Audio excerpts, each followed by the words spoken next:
Hello kind people of YouTube and welcome back to another video. As always, today we're going to take a look at the crypto markets and then go through a few articles that have already opened up here about recent crypto news and outlooks. Now, first of all, because I always forget to say this in the beginning, if you like content like this, please do subscribe. I post these videos every single day. All the links to the articles in this video will be in the description, as well as my social media links. There's a Twitter page and a Facebook page for this channel, and ways to support the channel with small crypto donations if you'd like to. Everything is appreciated. But anyways, let's take a look here and let's just refresh this quickly. And today we have had a very interesting day for Ethereum and XRP. If you remember yesterday, I made a video talking about how I believe that XRP will permanently rip away the number 2 spot from Ethereum in the coming days. And while yesterday they were for most of the day about $1 billion in market cap apart, today they have been constantly fighting and switching places over and over again. Like, let me just refresh it again. Right now we see them only 20 million, less than 20 million in market cap apart. Pretty much every 5 minutes when you refresh this page, they might have switched places and switched back. I think I saw XRP ahead of Ethereum 4 separate times, and it always fell back a bit again, but the race is getting incredibly tight. I kind of just want to keep refreshing it. It's still in third place, but 19 million to go. In general, the market health is looking pretty decent today, with a market cap at almost 225 billion, up from I believe 221 billion yesterday. Most coins recovering a tiny bit or just falling by under 1%. We saw Bitcoin Cash, Litecoin and Monero all down, but down less than 1%. Dash down 0.03%, so essentially holding at the same price. Most everything up around 1% or so. But yeah, it's a relatively mixed picture, with the exception of a few tokens, and ahead of them all, of course, XRP up 6.43%. Actually, if we refresh this, 6.47%. Look, now they're 9 million apart. So in general, looking relatively good right here. Bitcoin dominance continues to fall, now at 51%. Just yesterday it was, I believe, around 51.5%. A couple weeks ago we saw it at 57%. That is the highest it has been in a long time. Now, with the market slowly but surely seeming to recover, we see all the altcoins consistently outperform Bitcoin, as we usually do when markets are recovering. As I always say, when the markets go down, Bitcoin tends to go down less than altcoins. When the markets go up, altcoins tend to go up more than Bitcoin. That is because one of the main utilities of Bitcoin and the way many people use it is as a store of value. When people are worried that the crypto markets might continue going down, they move their money into either a stablecoin or into Bitcoin. And if they're hopeful, they will move it into altcoins, and that is why we see them go up more and outperform Bitcoin, both in a positive and in a negative way. The movement always tends to be larger for altcoins. Of course, the beauty in that is that altcoins also tend to have more potential for price growth, so if you want to make a lot of money, altcoins are probably more likely to have those returns than Bitcoin. But anyway, let me just refresh it a final time because it's so interesting. Yeah, XRP in number 2 by 3 million. See, I told you it would constantly switch back and forth. Now, as I said in yesterday's video, I believe in the coming days and weeks, especially with news of XRP going live any day now, we will see this become permanent and XRP slowly but surely build a buffer between itself and Ethereum, and I think we are looking at the new long-term number 2 here. Now, for now, they will just they will continue switching every now and then, I believe, and for the next week or so we might see Ethereum in front more often than XRP, but I'm thinking about long-term trends here and they are looking very clear. Let's start taking a look at some analysis and articles, shall we? Start with an analysis from CCN. Like I said, all the links in the description, but let's just read this together here. This is a look at the market in the last 24 hours or so. This website seems to be a bit buggy. It always shows every article to have been posted a minute ago for me. So I don't know exactly when this was posted, but it can't be older than a couple hours, so let's take a look. Over the past 24 hours, Ripple XRP has overtaken Ethereum once again with a 7% surge in price, achieving a market valuation of $24.28 billion. The market cap of Ethereum remains slightly below that of Ripple at 24.15 billion, and based on the weak volume of XRP, it is likely that Ethereum will regain its position at the second most valuable cryptocurrency in the short term. Ripple has overtaken Ethereum on 3 occasions in 2018, all of which occurred in the second half of September. That is actually not correct. It happened early in the year as well, unless I'm completely mistaken. It happened before in, I believe it was January. Subsequent to recording a threefold increase in price, many investors expected Ripple to retrace and XRP to demonstrate a minor correction due to oversold conditions displayed by the market. Yet XRP continues to increase rapidly in value, directly competing against Ethereum for the number 2 spot in the global cryptocurrency market. You might say that XRP is the little token that could. On September 27th, the cryptocurrency market seemed to be initiating a strong corrective rally as Bitcoin surpassed the $6,700 mark and moved closer to the $6,800 resistance level. However, on September 28th, Bitcoin recorded a slight drop in value to $6,500.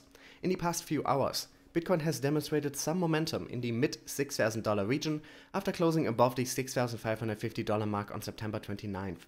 Prominent crypto trader Luke Martin wrote yesterday that the closure of Bitcoin at $6,550 will most likely lead to a positive short-term trend.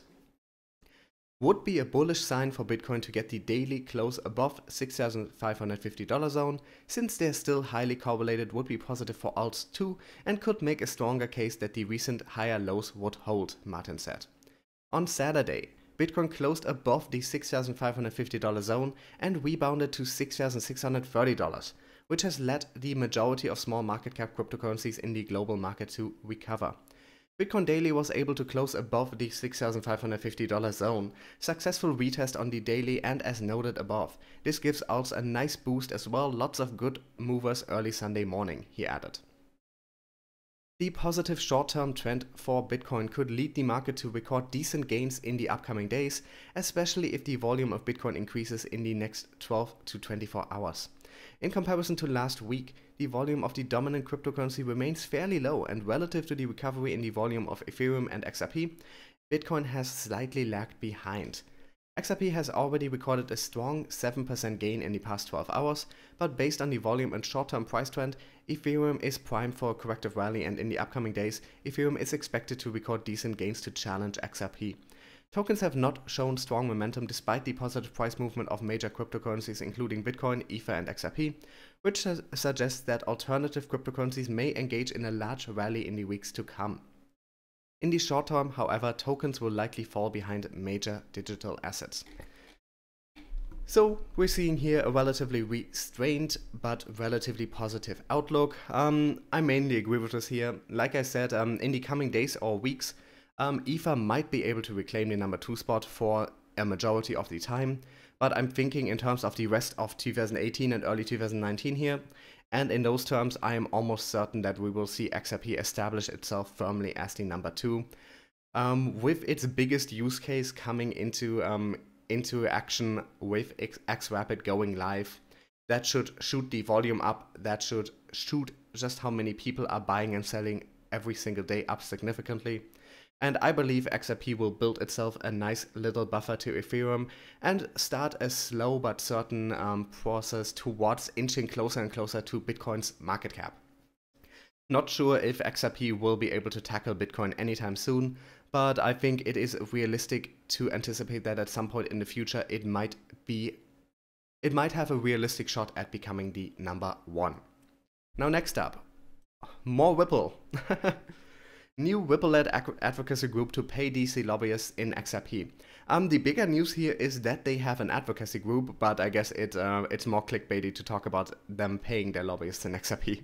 It is also relevant, but not the really big part here is the fact that they have established an advocacy group, because of course you need the major politicians on both sides, on all levels of government, to be lobbied to get the legislation you want through. Now I know lobbying is considered a very dirty thing, but the reality of American government and to a lesser degree other world governments is that lobbyists are a part of it, and if crypto wants to move anything, they will need to get politicians on their side, and this is one way to do that. So they have established a group, and let's read this article from CoinDesk. Ripple is leading a number of organizations launching a lobbying group in Washington, D.C., Business Standard reported Friday. Dubbed Securing America's Internet of Value Coalition, The group includes, apart from Ripple, the RippleWorks Foundation, Coil, a company developing a solution for digital payments, Hardjaka, an investment firm focusing on digital assets, and Polysign, a company seeking to be a crypto custodian. Most of the participants have links to Ripple. For example, Coil was founded by the former CTO at Ripple, Stefan Thomas, and Hardjaka has been working on a prepaid card allowing users to spend Ripple balances in real time. They mean XRP balances here, I'm pretty sure. Always have to keep in mind, I mess them up sometimes as well because I'm not really thinking about it when I'm just talking quickly, but XRP is the token, Ripple is the company, and Ripple is also sometimes used as the name for their technologies, but XRP is the token. Same for ETH is the token, Ethereum is everything behind it. Like, sometimes there's a distinction, so we have to... I'm always trying to be careful about that, but sometimes I'm just, when I'm just talking quickly, my videos are unscripted. Together, the startups hope to influence the regulation of crypto in an environment where policymakers in Congress and government agencies examine this new technology and wrestle with a regulatory regime that must be updated to meet the needs of this global financial transition. The SAIV's press release says.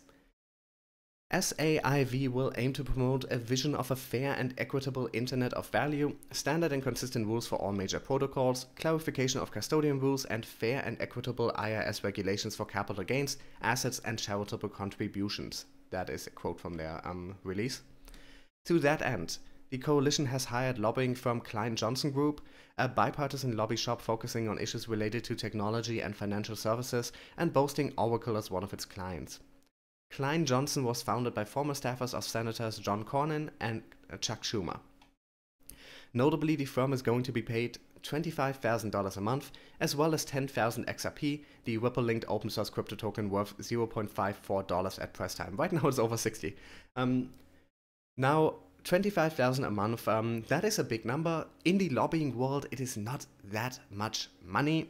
But you have to keep in mind also that crypto is still a fresh new industry and that more money will flow into lobbying. They're probably just going to see how much of an effect this makes, and if they are satisfied, they will push more money in. And of course, 10,000 in XRP. This very hard to see just how much this will be worth in the future. Right now, that comes out to about $6,000 more a month. So right now they're being paid $31,000 a month. Now, of course, if they hold onto those tokens, that might be worth a lot more in the future. And that also gives the lobbyists an actual stake in XRP. So the lobbyists actually benefit personally if they do good work, because they don't just get paid their normal salary, but they also have those XRP tokens, and if they get good regulation, if they have an effect, those tokens will be worth a lot more in the future, so this is a very good choice in my opinion. Anyways, back to the article. Paying lobbyists in tokens gives a certain advantage, said Chris Larsen, executive chairman of Ripple, continuing. It gives them some upside and gives them some risk. Hopefully it gives them a taste of the industry in a way that hits home. He admitted that lobbying for crypto-related issues isn't easy currently, but there is a lot of interest in this topic in DC. Polysign CEO Jack McDonald said in a statement that digital assets will only reach their full potential adoption when we achieve widespread education and understanding, as well as institutional-grade infrastructure in the industry. SAIV will focus its efforts on working with US policymakers and government agencies who can help us realize these initiatives, he explained. As co-founder of Klein Johnson, Izzy Klein told Business Standard, the new coalition is planning to lobby Congress as well as the Securities and Exchange Commission, the Internal Revenue Service, and other agencies that are involved in the regulation of crypto. He also noted that his firm will convert the XRP price into dollars when it discloses the payments on federal lobbying forms. So this, I think, a step in the right direction, and it's always good to see Ripple take initiative here. Now, I've said it before in other videos, Ripple as a company is working very closely with governments, with regulators. They have a bunch of people on staff in high positions whose entire job is just working with regulators, working with the SEC and stuff like that. So they're probably more than any other one token, they are working directly with governments, with regulators to get stuff done. And that gives me a lot of hope for both their technologies in general and for their XRP token and the XRapid platform that will be using the XRP token. So very hopefully, I think this is very good news. Of course, this is relatively small in the lobbying world, but still they are going to be paying about $250,000 a year, so that is still a healthy amount. just pales in comparison to the, I believe they had 20 billion in funding. So for them it's relatively small beans right now, but this could be a first step, and it's always good to see someone take initiative there. Next up, Mike Novogratz saying the Bitcoin price rally inbound in the first quarter of 2019. Now, I could swear he was predicting a rally in quarter 4 of 2018 before, but I might be misremembering that here. Or maybe he changed his mind. Anyways, let us read this now. Perennial Bitcoin bull Mike Novogratz, founder and CEO of Galaxy Digital, claims Bitcoin is positioned for major growth now that institutions are investing in it and big companies are starting to accept it.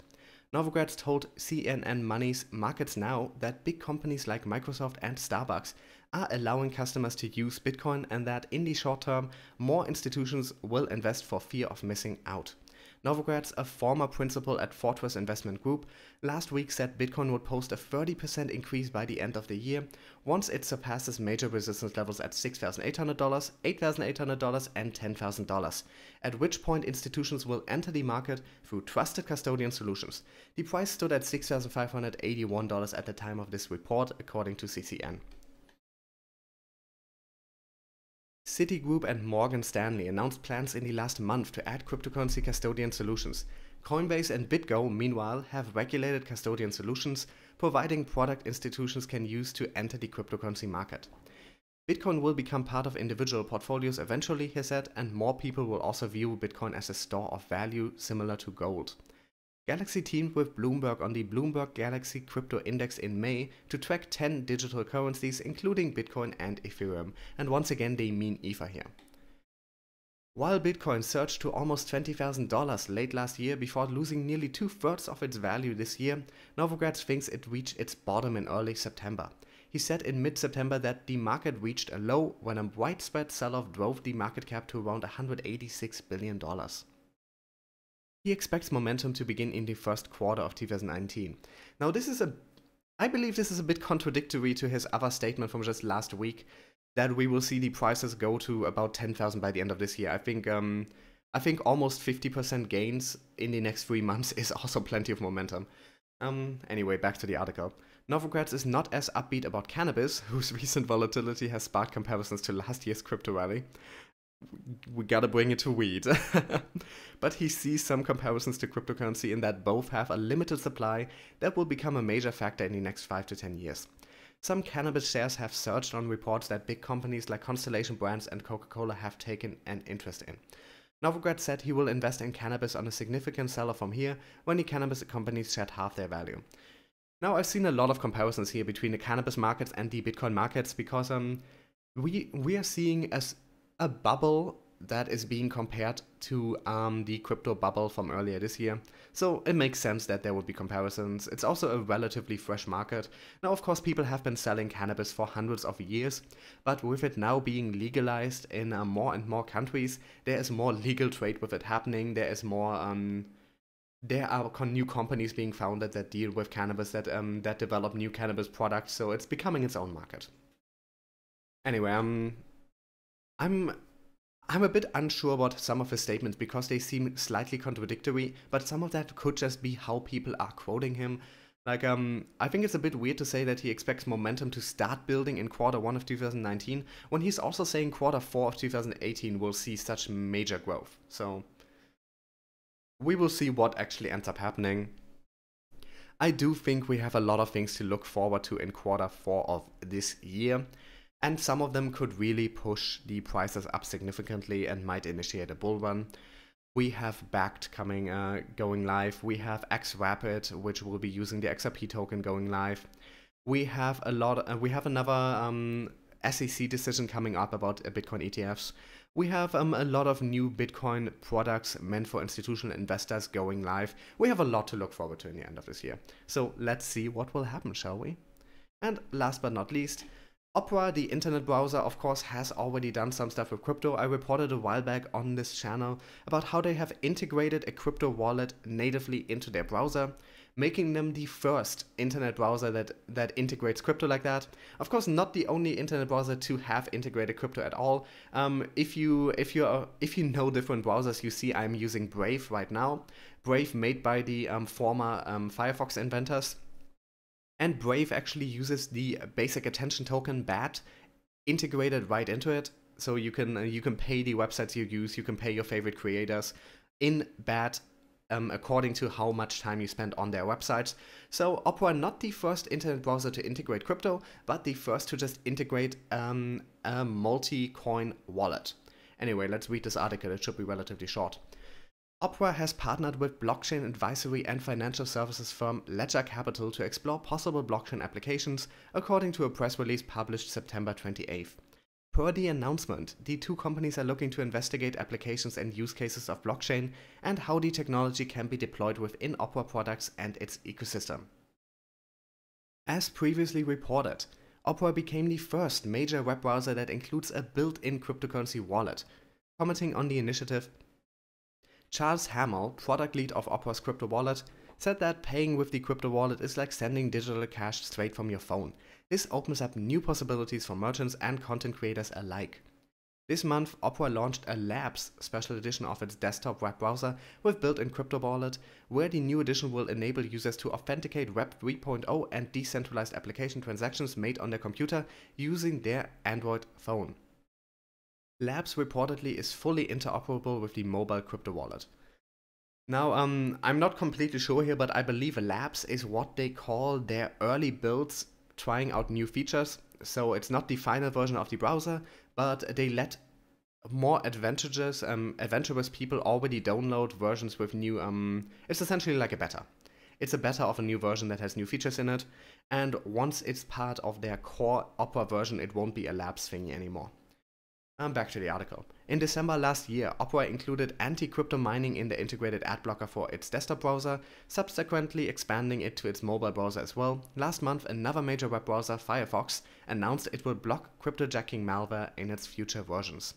Opera was founded in 1995 in Norway. In 2017, the company reportedly generated operating revenue of 128.9 million and net income of 6.1 million, while its user base amounted to 322 million people worldwide in the first quarter of 2018. In June 2018, Opera filed for an initial public offering in the US, looking to raise up to $115 million. So we see Opera expanding quite significantly here. Opera used to be a relatively minor player in internet browsers. A lot of like nerd geek types, me included, knew about Opera for a long time and were using it. But in the last couple of years, I believe another company bought up Opera, and then there was a lot of change. They pretty much restarted their browser from scratch based on Google's Chromium, and have been adding features onto that for a couple of years now. And it's very interesting, some of the stuff they've been doing, but they're definitely going for a wider audience than ever before. They have a very popular mobile phone browser now too. They used to just be a computer browser or home computer browser. Anyway, we see Opera also going into blockchain and seeing what they might be able to do after already integrating a wallet as well as cryptojacking blocking. So very nice. This, of course, a major browser means a lot more exposure for crypto, and let's see what they will end up doing with blockchain on Opera, shall we? Anyway, this is where I'm gonna end this video. Thanks for listening to me rant for 24 minutes and if you want to hear my opinions, I'm still amazed that anyone listens to me, but thanks a lot for watching. Like I said in the beginning of the video, make sure to subscribe if you haven't already. I put these out every day. All the links to these articles in the description, my social media links in the description. If you want to ask me questions, there's an email address in the description. I'm planning to make a question and answer video maybe in a week or so where I respond to a few questions. I'm a lot more likely to respond to you if you email me versus writing in my comments. So do that. And if you want to support this channel with a small crypto donation or through PayPal, links in the description, anything is appreciated, even really small amounts. It makes me feel awesome. But even if you don't want to give me anything, just thanks for watching, and I'll be talking to you guys again soon.